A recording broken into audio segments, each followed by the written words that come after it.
Hello বন্ধুরা, welcome to my channel. আজকে আবারও পনিরের একটি ইউনিক রেসিপি নিয়ে চলে আসলাম আপনাদের সকলের জন্য। আজকে পনিরের ইউনিক রেসিপির নামটা আমরা প্রথমেই বলছি না, ভিডিও শেষে বলে দেবো। পুরো ভিডিওটা স্ক্রিপ্ট না করে দেখতে থাকো। এখানে আমরা কিছুটা পনির নিয়ে নিলাম, নিয়ে ঘেঁষে একটা কড়াই বসিয়ে দিলাম সাদা তেল দিয়ে আমরা এক এক করে পনিরগুলি দিয়ে দিচ্ছি। পনিরগুলি আমরা সাদা তেল দিয়ে ভেজে নেব। পনিরগুলি দুনো পিঠ ভালো করে ভাজা হয়ে গেছে, আমরা একটা প্লেটে উঠিয়ে নিলাম। তারপর আগে থেকে কিছুটা পেঁয়াজ ও টমেটো এখানে কেটে নিয়েছিলাম। তারপর পনির ভাজার তেলে আমরা পেঁয়াজগুলি ভেজে নেব। দেখুন, পেঁয়াজগুলি ভাজতে আমরা একটা টমেটোর একটা পেস্ট তৈরি করে নেব। টমেটোর সাথে আমরা কিছুটা কাঁচা লঙ্কাও দিয়ে দিয়েছি।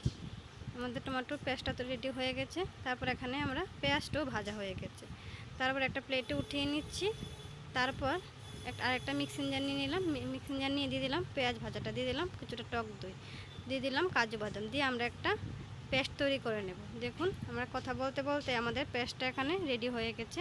তারপর ঘেঁষে একটা প্যান বসিয়ে দিয়ে দিলাম এলাচি, দারচিনি, লং দিয়ে দিলাম কিছুটা আস্তা জিরা, দিয়ে একটু ভালো করে নাড়াচাড়া করে দিয়ে দিলাম কিছুটা বাটার দিয়ে ভালো করে গলিয়ে নিচ্ছি। বাটারটাকে গলিয়ে দিয়ে দিলাম টমেটো পেস্টটা দিয়ে কিছুটা ভালো করে নাড়াচাড়া করে দিয়ে দিলাম কালারের জন্য কিছুটা হলুদ, জিরে গুঁড়ো, ধনে গুঁড়ো, লাল লঙ্কা গুঁড়ো দিয়ে আবারও কিছুক্ষণ ভালো করে নাড়াচাড়া করে দিয়ে দেব কাজু, দই ও পেঁয়াজ পেস্টটা দিয়ে ভালো করে কষিয়ে নেব।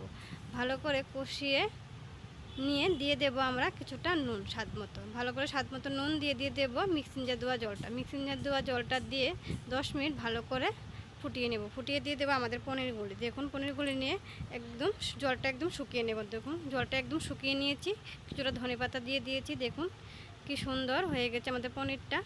আজকের রেসিপির নাম পনির কোরমা। আমরা একটা প্লেটে সার্ভ করে নিচ্ছি। আপনারা চাইলে ধনেপাতার বদলে গরম মশলাও দিতে পারেন। আমি ধনেপাতা দিয়েছি, কি সুন্দর হয়েছে দেখুন, খেতে কিন্তু দারুণ হয়েছে। রেসিপিটা অবশ্যই একবার ট্রাই করবেন। Thank you.